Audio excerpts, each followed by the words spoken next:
Assalamualaikum warahmatullahi wabarakatuh. Sebelumnya perkenalkan, nama saya Mel Fitrianti. Di sini saya akan menjawab pertanyaan dari soal atau studi kasus akuntansi manajemen. Yang pertama itu ada apa yang dimaksud dengan kualitas. Yang dimaksud dengan kualitas adalah jawaban saya A, yaitu kesesuaian dengan standar dan keinginan pelanggan. Lalu yang kedua itu ada konsumen memilih produk atau jasa terutama dengan memperhatikan faktor, jawaban saya itu adalah C, faktor kualitas. Lalu yang ketiga, mengapa kualitas dipandang penting? Jawabannya adalah D. Karena tuntutan pasar juga mempengaruhi kualitas, lalu reputasi perusahaan juga mempengaruhi kualitas. Lalu yang keempat, untuk memasuki dan memenangkan pasar internasional, perusahaan terdorong untuk melakukan, jawaban saya D, semuanya benar, standarisasi produk proses, standarisasi produk, lalu standarisasi sistem manajemen kualitas. Lalu yang kelima itu pemahaman kualitas akan baik jika selalu dipandang dari sisi, jawaban saya yaitu C, dari sisi produsen dan konsumen, yaitu kedua belah pihak. Lalu jawaban nomor 6 yang termasuk dimensi kualitas pada perusahaan manufaktur adalah, jawaban saya adalah A, yaitu future. Terus nomor 7 yang dimaksud dengan manajemen kualitas. Jawaban saya adalah C, perencanaan, pengorganisasian, kepemimpinan, pengendalian kegiatan untuk mencapai kualitas. Lalu nomor 8, peran manajer kualitas meliputi, jawaban saya A, yaitu personal, informatif, pengambilan keputusan. Lalu di sini nomor 9, urutan sejarah pengembangan manajemen kualitas adalah, jawaban saya C, inspeksi, pengendalian kualitas, penjaminan kualitas, manajemen kualitas, dan manajemen kualitas terbaru. Lalu nomor 10, pada masa pengendalian kualitas, Departemen Pengendalian Kualitas akan nampak, jawaban saya itu B, sebagai badan yang independen dari perusahaan. Lalu nomor 11, terdiri dari kelompok apa saja kualitas itu? Jawaban saya itu B, biaya pencegahan dan biaya karena produk cacat. Lalu nomor 12 itu yang termasuk biaya pencegahan. Menurut saya jawabannya A, yaitu biaya perancangan produksi.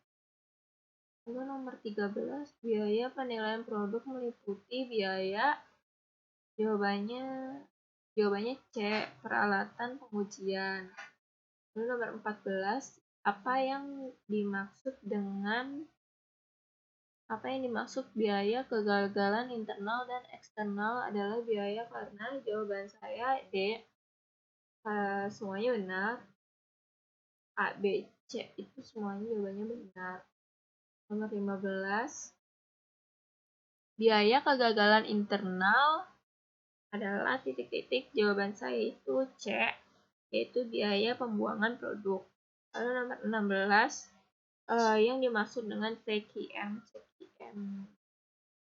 TQM adalah filosofi. Lalu nomor 17 yang dimaksud dengan filosofi zero defect, yaitu jawaban saya D, A, dan C benar. Lalu nomor 18, hal-hal yang merupakan karakteristik dari total quality adalah fokus kepada, jawaban saya A, fokus pada pelanggan. Nomor 19,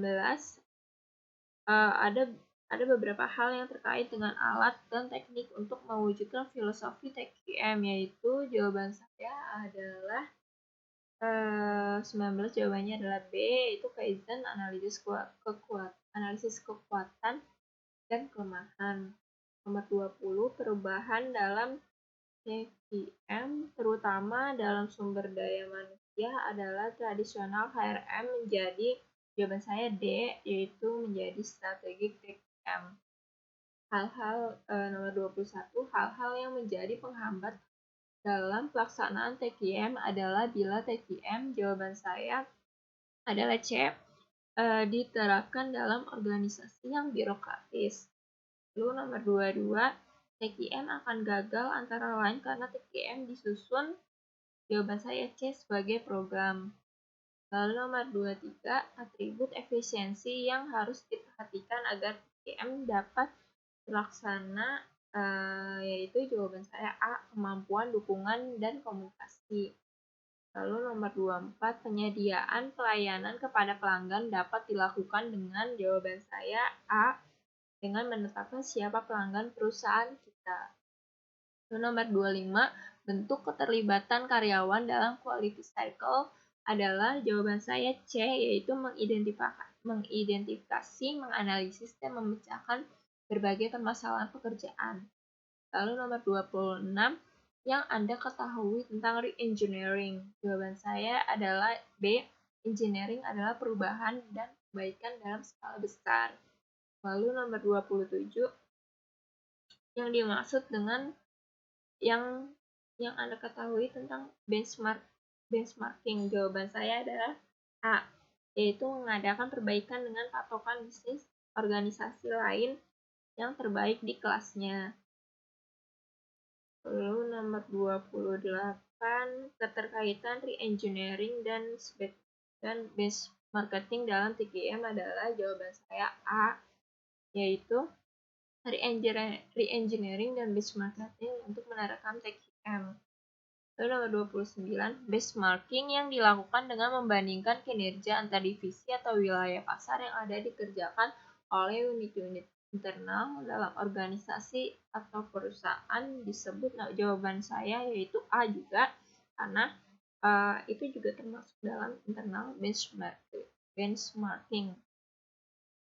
Lalu nomor 30, benchmarking yang dilakukan dengan membandingkan kapabilitas fungsi bisnis atas pesaing tertentu walaupun tidak dalam industri sejenis disebut, jawaban saya C, fungsional benchmarking. Lalu di sini nomor 31,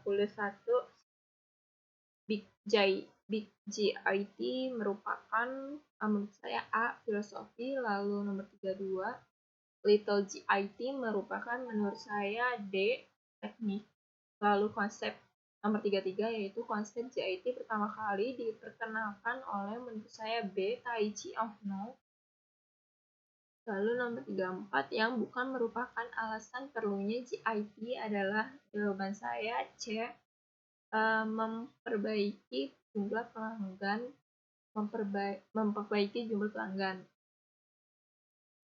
Lalu nomor 35, manfaat GIT antara lain, jawaban saya D, A dan B benar, mengurangi biaya produksi dan mengurangi pemborosan. Terus nomor 36, dalam pandangan tradisional pelaksanaan GIT dan TQM dilakukan secara, menurut saya A, terpisah. Lalu 37, berikut ini strategi untuk menerapkan GIT adalah C, mixed production.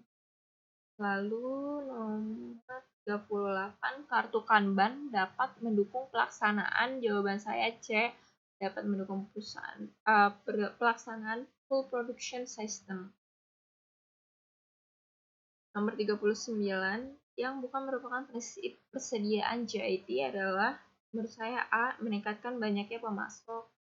Nomor 40, yang tidak termasuk dalam kegiatan yang digunakan untuk menunjang pelaksanaan 5S adalah, menurut saya jawabannya C, membiarkan kotor dan bocor. Nomor 41, TQS umumnya merupakan pelaksanaan manajemen kualitas pelayanan, jawaban saya nomor 42. 41 menurut saya